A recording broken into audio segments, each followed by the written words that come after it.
Hello guys, আজকে আমি চলে এসেছি একদম গ্রামে। এইখানে আমি আপনাদের দেখাবো এই গ্রামাঞ্চলে কি কি আপনি আপনি আমার লাল শাকগুলো পারাইতেছেন কে? পারাইন না, যে নষ্ট হয়ে গেল গা, বুঝেন না? আপনি দেখতে পাচ্ছেন আমি এই মুহূর্তে লাইভে আছি। আপনি আমার লাইভের ভেতর কথা বলছেন কেন? একদম চুপ। ও ম্যাডাম, এই শাকগুলো পারাইন না।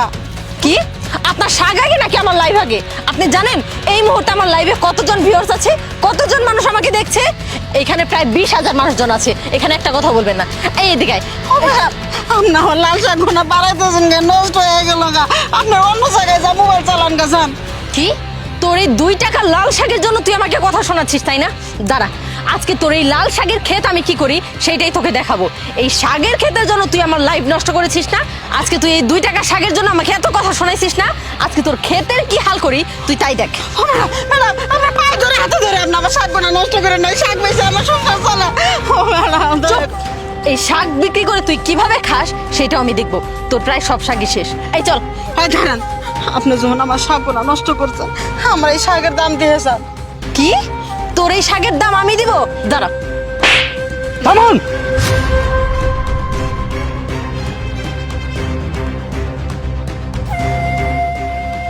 আপনারা ওনার গায়ে হাত তুলছেন কেন?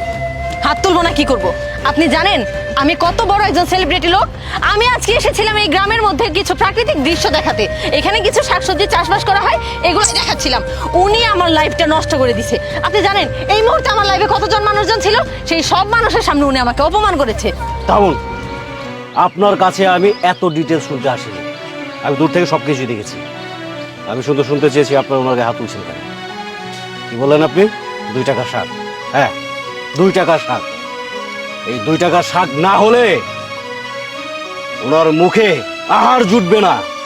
এমনও তো হতে পারে এই 2 টাকার শাক তুলে বাজারে বিক্রি না করলে একটা দুধের বাচ্চার মুখে দুধ জুটবে না। এমনও তো হতে পারে এই 2 টাকার শাক বাজারে বিক্রি না করলে ওনার স্কুল পড়ুয়া মেয়ে স্কুলে যেতে পারবে না, লেখাপড়ায় বন্ধ হয়ে যেতে পারে। আর আপনি বলছেন 2 টাকার শাক। আপনার কাছে 2 টাকা যদি সামান্যই হয়ে থাকে তাহলে এত সিনক্রেট করা কি দরকার ছিল? টাকাটা দিয়ে দেন না। ভাইরাল ভাইরাল হওয়ার নেশা আপনাদের শেষ করে ফেলেছে। হ্যাঁ, সোশ্যাল মিডিয়া আমাদের তো অনেক উপকার করেছেই, কিন্তু তার সাথে আপনাদের মতো কিছু অসাধু লোকের বিবেক, বুদ্ধি, মনুষ্যত্ব বোধ একদম গিলে খেয়ে ফেলেছে। ভালোই ভালোই ওনার টাকাটা আপনি দিয়ে দিন। হ্যাঁ, আমি ওনার টাকাগুলি দিয়ে দিব। আসলে আমি তো কখনো আপনার মতো করে চিন্তা করিনি যে এই সামান্য কিছু টাকার মধ্যেও অনেক কিছু লুকিয়ে থাকে। ওনার এই সংসারটা তো এই ক্ষেতের জন্যই চলে, তাই না? এই শাকসবজি বিক্রি না করতে পারলে হয়তো ওনার ঘরে চালও জুটবে না। আই এম সরি আন্টি, আপনিও আমাকে ক্ষমা করে দিবেন। আমি বুঝতে পারিনি। আমি আপনার টাকাগুলি দিয়ে দিচ্ছি। থাক মা, ওই শাকেরটা তোমার দোয়া লাগবো না। তোমার নিজের ভুল যে তুমি বুঝা পারছো, এতে আমি খুশি হয়েছি। জানো মা, এই ক্ষেত, এই তরকারি বেচে আমার স্বামীর চিকিৎসাটা আমি জোগাড় করি। ঘরের মধ্যে আমার স্বামীটা প্যারালাইসিস হয়ে পড়ে রয়েছে। কত টাকা দরকার। এই কষ্টের ক্ষেত, আমি যদি সুখে থাকতাম তাহলে তোমারে কিছুই কইতাম না। যাও, যা আবার হয়ে গেছে গা, তুমি যাও গায়ের থেকে।